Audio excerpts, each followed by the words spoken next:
and welcome to Dispel Magic, the podcast where we overthink how the magic of D&D might shape your campaign in surprising and unexpected ways. I'm Benjamin, game designer and writer. Find me on Twitter at SterlingVermin and the internet at large at sterlingvermin.com. And my name's Dane. I'm a dungeon master, podcaster, and voice actor, and I'm online. That's right, you guessed it. At Dane in Danger. Electrifying episode? Pretty shocking, yeah. Yeah, oh boy. Is that it? Did we run out of... I think that was all of them. I don't think we have have any more for the whole episode. We're doing Call Lightning. Call Lightning. Call Lightning. Hello? Lightning. Get it? Right, yeah. You're picking up the telly and... It's funny that you should say telly or telephone. Who knows what Call Lightning could bring about right in the world. Yeah, lightning telephones. Why don't you tell us a little bit about this spell? Call Lightning is a 3rd level conjuration spell available to druids. It takes an action to cast, has a range of 120 feet, and a duration of concentration, up to 10 minutes. The spell text says, a storm cloud appears in the shape of a cylinder that is 10 feet tall with a 60-foot radius centered on the point you can see 100 feet directly above you. The spell fails if you can't see a point in the air where the storm cloud could appear. For example, if you're in a room that can't accommodate the cloud. When you cast the spell, choose a point you can see within range. A bolt of lightning flashes down from the cloud to that point. Each creature within 5 feet of that point must make a dexterity saving throw.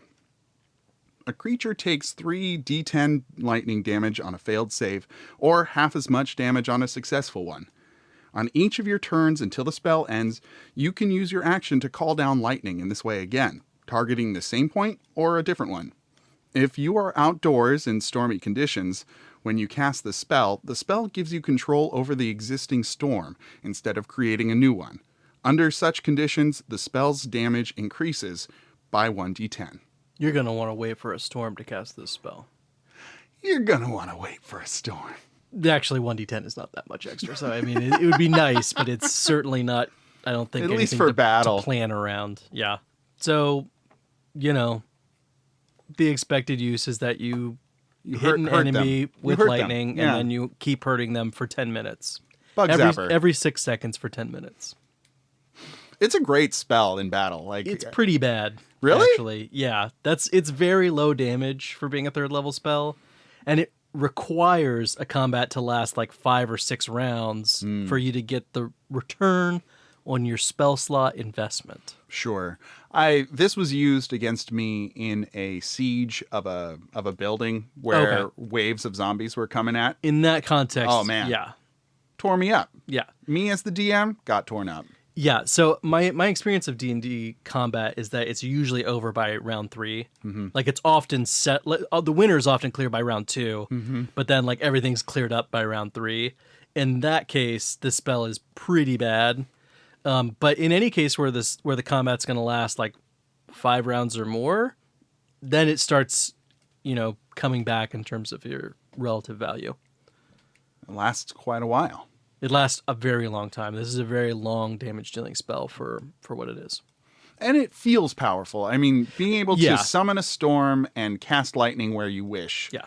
It's sick as hell. It is. Yeah. I think the technical term is sick as hell. I think if you went to a doctor, that's what they'd say. This storm. Judging by your chart.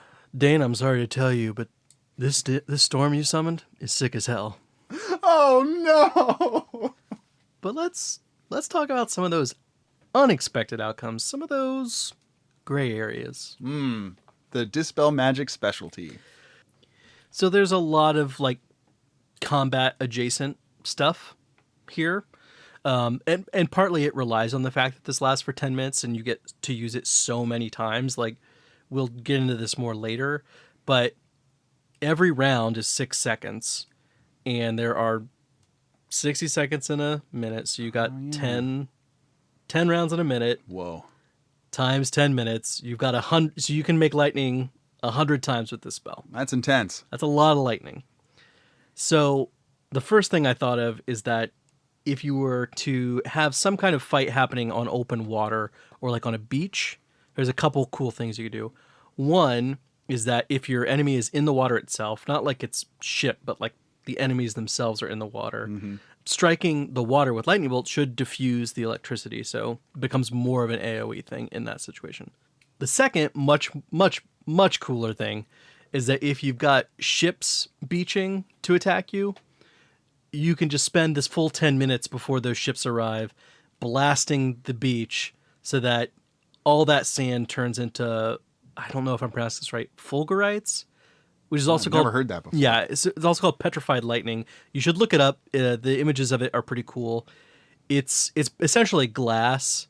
It's called petrified lightning because it's lightning bolt shaped. Oh, but it's all interesting. glass. Yeah. So it kind of looks like a tree also. But if you can do, you can create 100 of these on the beach before those ships land. And then all you got to do is like hurl rocks onto the beach. And then there's shattered glass everywhere that your enemy has to walk over to get to wherever your city or your army is at. Pretty inconvenient for them. Yeah. Not a great start to the fight. Right? That would be terrible. It's true. I think if I had to walk, I'm not inclined to get in a fight in real life anyway. But if I had to walk across a beach full of broken glass to get to that fight, Your spirit's knocked out of you. my thing, I think probably I'm just gonna give up. Right. So besides Beach fights. beach fights, the classic beach fight Yeah. trope of Dungeons and Dragons, you can also use this spell to destroy things, anything you want. Terrain, forests, what have you. With 100 lightning strikes, you can cause a large enough forest fire to clear that away. You don't have the forest anymore. No more forest. No more forest. It's instant anti-forest. The forest deletion spell. That's right. Small village, not anymore. Now it's a scorched pile of Husk of village. rubble, Right. I would say. Yeah. Smoking rubble. 100 lightning strikes. Yeah, 100 lightning strikes ought to do it, I would think. Sounds like a recipe. This is like 100 clove chicken, but 100 lightning strikes. Also sounds like a band name to me. Oh, that's a 100 lightning great strikes. band name. Yeah. 100 So lightning strikes. so it's really destructive on its own.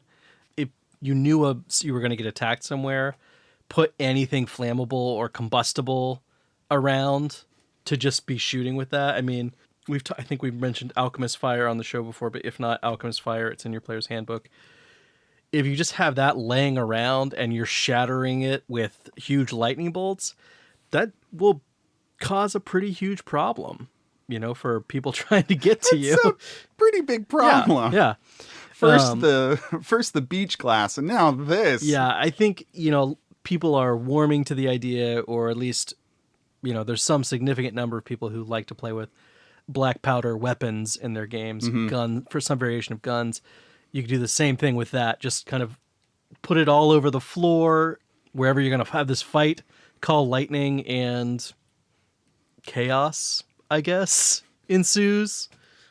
A real complicated fight for Yeah, the DM. I'm honestly at the not very sure. least. Yeah, I don't know what I would do if just a room full of gunpowder went off at one time because of a lightning bolt. Too much. Also, that reminds me then of all the way back in Magic Mouth, we talked about this idea of a bang bag. A bag of ball bearings where you cast Magic Mouth on each ball bearing and say, bang! Bang bag of ball bearings. Yeah, so that when you throw it out on the floor, it's just screaming bang Cacophony. everywhere, and it's extremely disorienting. Well, I would think a lightning bolt every 6 seconds, in addition to all the visual stimulation that you're going to get, that's a lot of thunder. And in a pretty small place. I wonder why this doesn't do thunder damage as well because of that.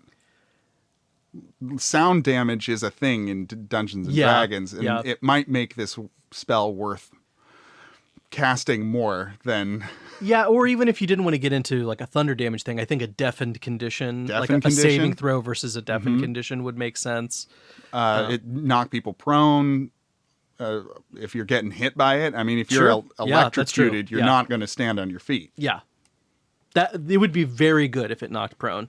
If on a successful or a failed save it also knocked prone, then I would say this is a spell worth it no matter how long combat lasts. There you go. So We saved the spell. we fixed the spell. We fixed the spell. You're welcome.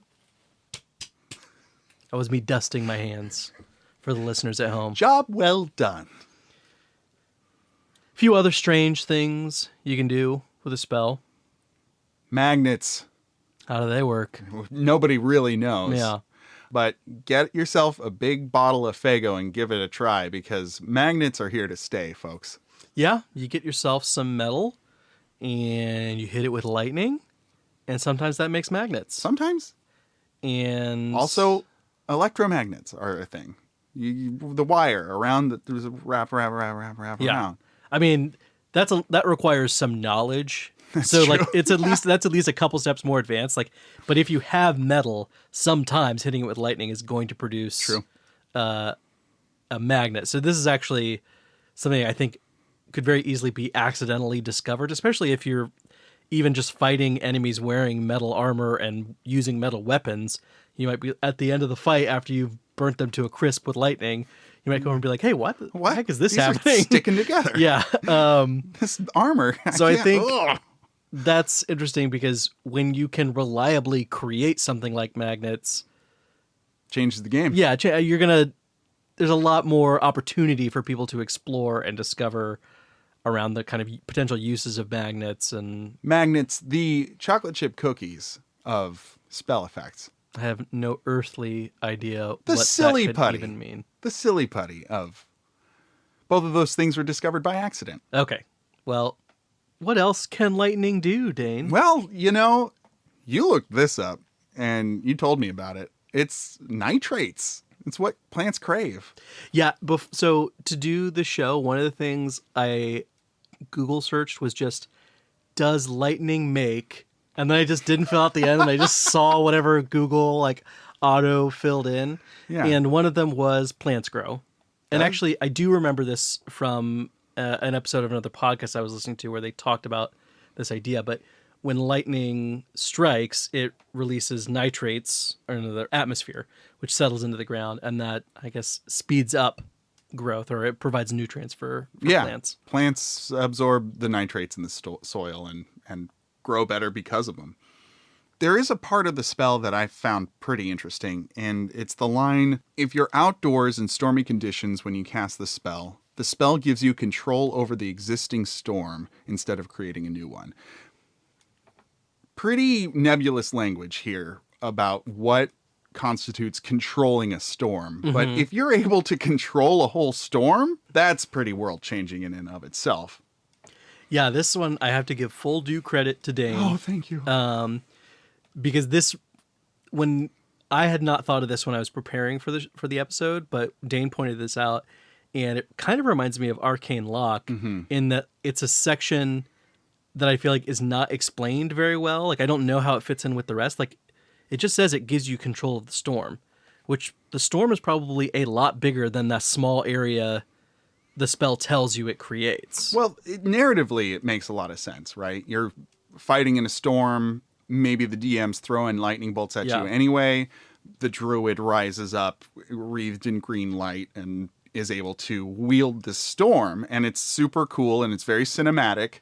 But practically speaking, can you steer the storm? Can you move that cloud around? Yeah, it just says control the storm. Control the storm. Which is pretty... At the bare minimum, you can stop lightning from hitting you. I would think so, yeah. You can redirect the lightning to hit where you want it to. My questions are, is the storm now bigger than the 60-foot? Right, yeah. That's my first question about it, too, is...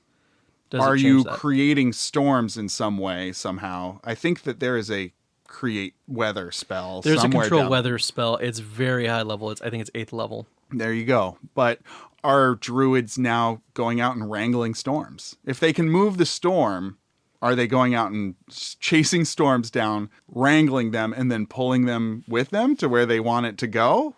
That's almost terraforming. I mean, you would have only 10 minutes to move it where you wanted it to go, so you'd be limited. Yeah. I don't really know how fast storms can move. Go. Yeah. Talk to a hurricane, then we'll figure it out. Yeah, that's true. Fair enough. And that goes back to, what does control storm mean? Mm-hmm. Like, can you control hurricanes? Because wind is part of a storm too, Yeah. So like, can I increase the speed of the wind? Nothing about the spell suggests that any of this is possible. That's what they want you to do, or that's Yeah. what they're thinking you'll do. But it's just a situation where the language that they ended up using implies a lot of stuff that there's no written rule for. rule to kind of back up or Right. I think that in their Pen in. mind, this was a purely combat spell. right, This was not a flavor spell. right. I think that with the flavor spells, they have a lot more things Yeah, to tamp down things like that.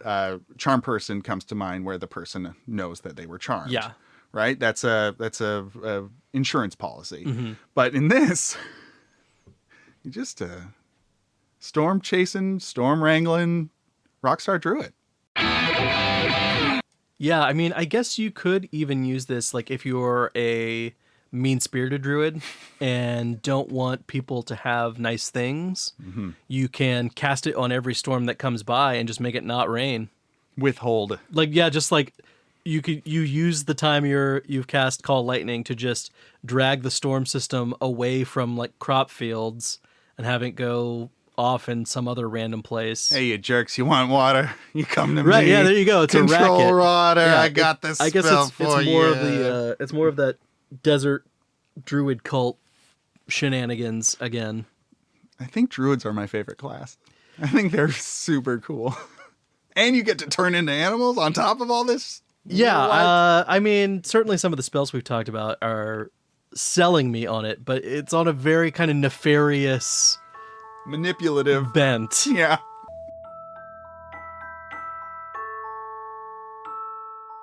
Hello, friends. Dane here saying thank you for listening and sharing our show. Telling other people about Dispel Magic is the best way for us to grow, along with you rating and reviewing our show on whatever podcast app you use. We've also revamped our Patreon. Benjamin is writing monthly spells. There's a behind-the-screen show where we talk about our home games, along with other little extras we'll be sprinkling in here or there. So, if you like the show, please tell a friend, rate and review, and check out our Patreon. Thanks again for listening, and happy spelling.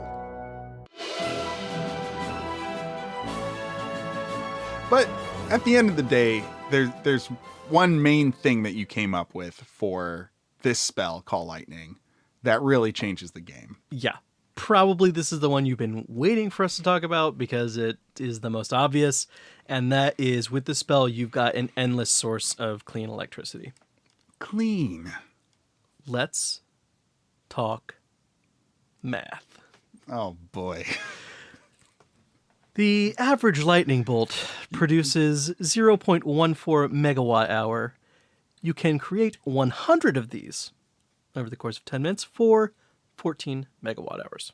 You are wearing a tiny little green cap, and you've got a big machine in front of you, and you're just doing all the numbers like an old-timey Oh, yes. bookie. Okay, right. Now I see. That's what's happening to Like you a right visor now. is You've got a what you're talking visor about, right? on. Yeah, you got a little cigarette dangling from the corner of your mouth. Yeah, there's paper flying out of my little calculator thing.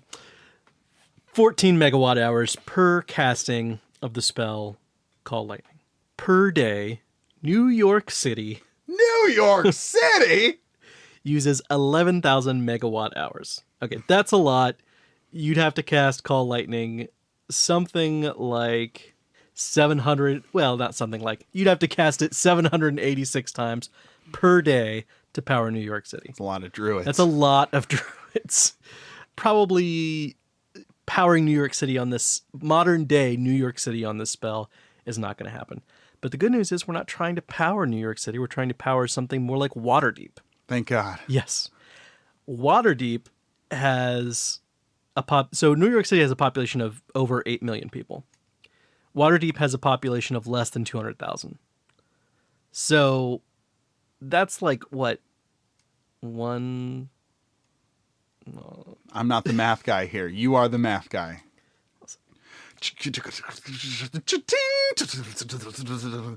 I can see the equations flying around his head now. It's staggering. 1/61th of the people in New York City are in Waterdeep. Less than 1/60th of the population of New York City is in Waterdeep. If we were to take that and assume that somehow Waterdeep still had the need that Same amount of need, population. yeah. So that same amount of need per person. They each have arcane computers. Yes, they have arcane computers. They've There's got the industrial stuff refrigerators. happening. Yes, there's refrigerators, all those things. It's going to take 12 castings a day That's not a to lot. power Waterdeep. That's not so bad. That's not a lot. That's like 6 mid-level druids can power a power grid for Waterdeep. right, because this is a second level spell. Or excuse me, this is a third third level so you're gonna, spell. So you're going to need at least a 5th level druid for this. Okay. But if you have anything higher than a 5th level druid, then it starts taking fewer and fewer druids to do it. Correct. You know? And if we're living in the wizard singularity world that we've discussed in previous episodes, then these level 5 druids are... Well, we need a druid singularity. We do need a for that. druid singularity. But I do think a rising tide lifts all boats. All magic boats. You're Magic not tide. just going to have people going to become wizards. You're also going to have people, especially because there are a few kind of proprietary druid spells we've talked about that are so useful. Right. Plant growth primarily. Can I just say, I'm so excited to do the druid episode. Yeah. Oh, man. That's going to be it's going to be a good one. It almost makes me want to withhold it Yeah, for I a know. few seasons. You know, your excitement. You're too excited. You're too excited. You're too enthusiastic. I don't want you to blow it. I'm embarrassed for you. Anyway, there's a couple of things that when we think about power grids deserve special consideration. One is that it's going to take a while for people to learn how to manipulate lightning in a way that allows them to produce electricity. You know, to A productive use Right. of electricity. Right. It's not ready-made that things use electricity. So But like with what we mentioned in magnets, because it's so controllable, those experiments should happen a lot earlier in the history of D&D world than it happened in our world. We can't just want electricity to be there and it's there. Whereas in D&D, there's a cantrip that lets you create electricity. So why not? electricity is anywhere there's a spellcaster, basically. So in this world, the understanding of electricity should develop significantly faster than it did in ours. And I feel like magic itself is a lot more complicated than electricity, because electricity follows a lot more hard and fast laws than I feel magic does. And it's Well, so amorphous. yeah. But if you've got the brain capacity to decipher a spell book in an hour and copy it into your own secondhand jargon, then, electricity. Yeah, I goes mean, from here, goes to there. Like, I don't know. People are smart enough to figure electricity out. people are smart enough to figure electricity out. Some wizard out in a thunderstorm, got a key on a kite, discovers bifocals. Well, honestly, because of the way the spell works, and because so many of these lightning spells are combat related, they're already going to know about like metal conducting. Yeah. Like they don't need to do that key and kite thing. Goes into the water. First sure. time they shoot a lightning bolt at somebody in armor, and they're like, "Oh, look at that did." Look at that. Their understanding of conductivity is gonna, right? And that lightning is electricity. Yeah, all it that goes. stuff. It explains itself. Yeah. Sure. So if we're talking about an electrical power grid, there's also the issue of how do you store that power? Because otherwise it's there for the 10 minutes that you're casting the spell, and then it's going to dissipate pretty rapidly after that. But, and this is important if you like the idea of world building with these spells, but don't like the idea of having fully functional electrical grids in your fantasy setting, it doesn't necessarily follow that this spell will result in a world that uses electricity as a power source. Mm-hmm. They might use electricity to heat things to create steam. That makes sense. So I think there's almost no possibility that this spell doesn't get used to produce a power grid. But the power grid doesn't necessarily have to be electrical. It could be a steam-based power grid. And that just plunges you right into full-blown steampunk area. Right. Yeah. A setting rife with brass fittings and goggles Right. and stovepipe hats. It all comes from there. Yeah. Rivets, Benjamin, rivets. Yeah. You can't argue As far with as the eye can see. rivets forever. Yeah, so if steampunk's your thing, And I can understand how it would be pretty jarring to have a full electrical system in a D&D campaign setting. Although I also think that's pretty fun to have something that anachronistic. 100%. Steampunk is a nice middle ground where you can easily see how Call Lightning is going to produce kind of steam power grid thing. Mm-hmm. But it doesn't get you all the way to that, what might feel too anachronistic. Modern industry. Yes, yeah, exactly. Yeah. So, with this power grid, whether it's steam-based or electric, I think some of the kind of early forms of technology that you'll see from this are things like public transportation, sort of pneumatic tube, like subway things, if it's steam, or just subways, I guess, if it's electricity. And we didn't talk about this, but I do think that things like the telegraph might come into being. Yeah. Because if you're exploring what wires do and you're finding out all of these rudimentary electric things, you're going to notice that electricity makes a sound and that you can do something here that affects something far, far away. Right. And that generally means communication for humans. Yeah. So again, I imagine, unless you're pretty late in a D&D campaign setting's history, that these power grids are going to be primarily found in the cities themselves. Large cities. Yeah, it's not going to make a lot of sense for like druids to wait around all day in your village to cast Call Lightning to produce the electricity necessary to do this. But in major cities, yeah. Another thing that might be broadened is mining. Mining operations become much more elaborate. They become much more efficient. They need to be, because they need to find so much more metal to feed this burgeoning industry. And I'd like to think that they employ the rust monsters that we talked about to help hunt for metal. I like that idea. Yeah. Not necessarily copper. Copper is non-ferrous, but and often used in electrical engineering. But, I think that becomes a bigger part of your campaign. We've spent a lot of time this season talking about the ways in which magic eliminates jobs or sectors of the economy, or at least slims them down a lot. Mm-hmm.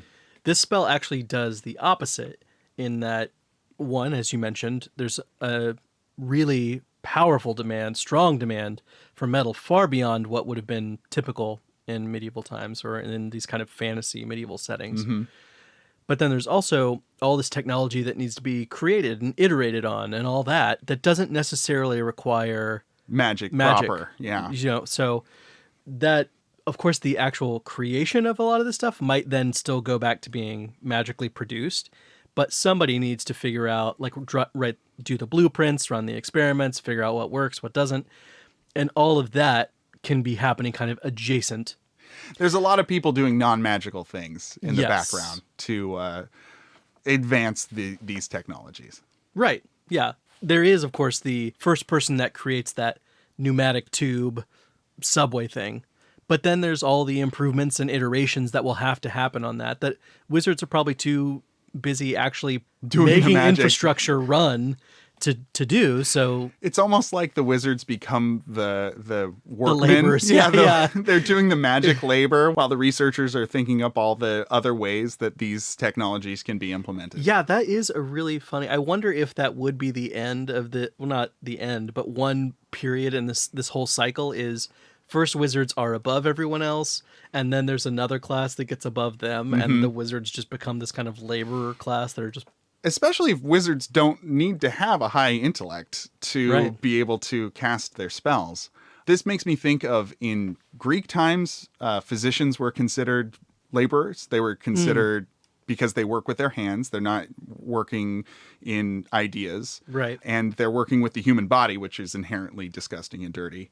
So they were considered manual laborers. That's lower ancient Greek, not me. That's ancient Greece. Speaking through Benjamin. Yes. But in a similar way, if your job is to cast Call Lightning all day, every day, and that's all you're doing, that's a boring job and something everyone's going to be like, oh, I think anyone could kind of do that if they learn the spell.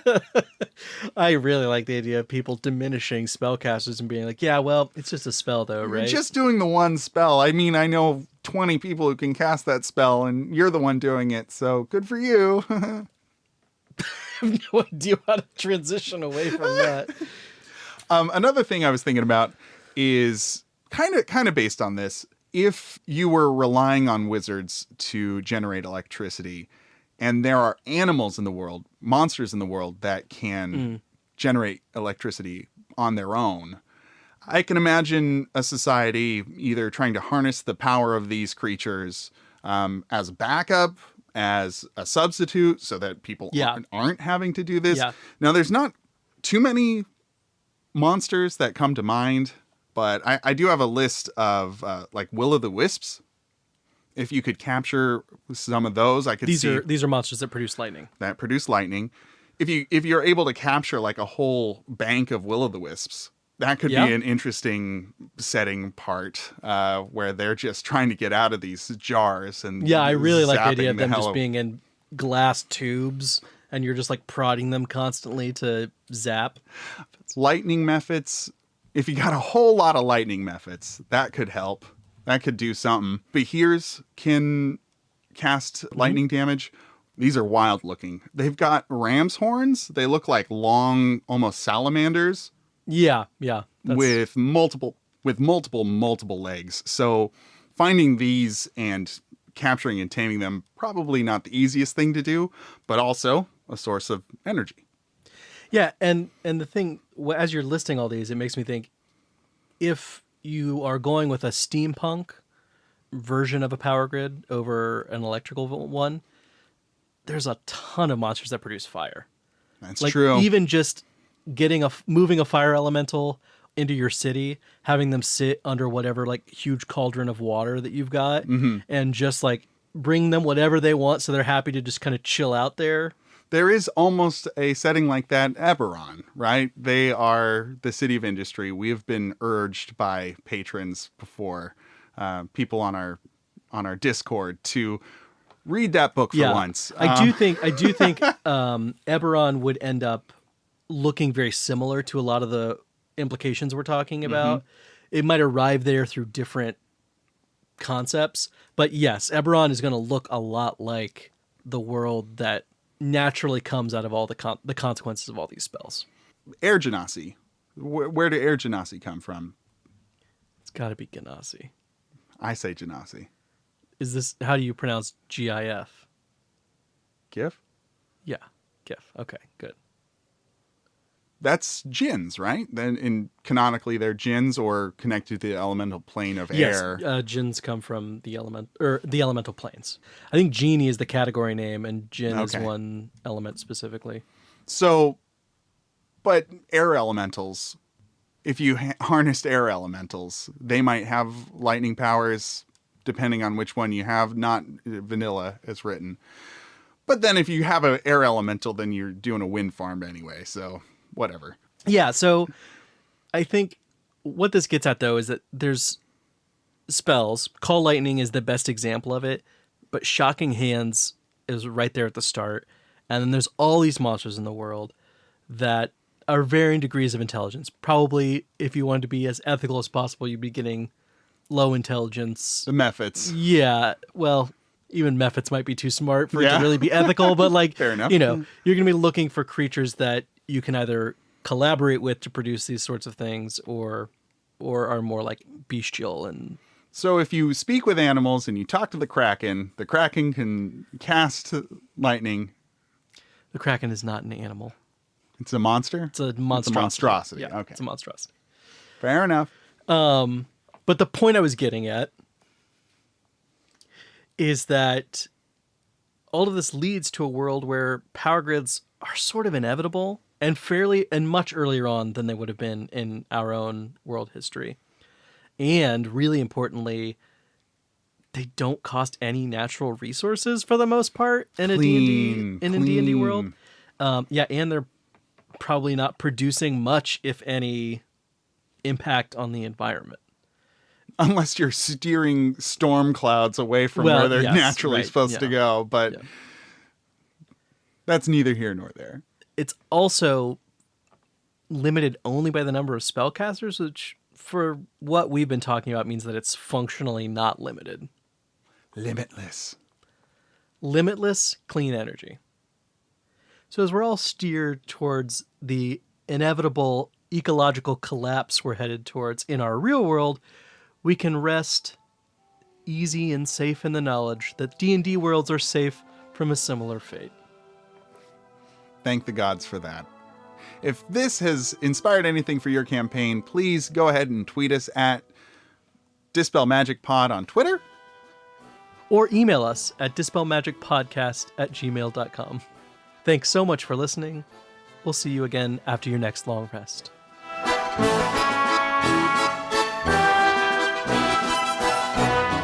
We hope you've enjoyed this episode of Dispel Magic.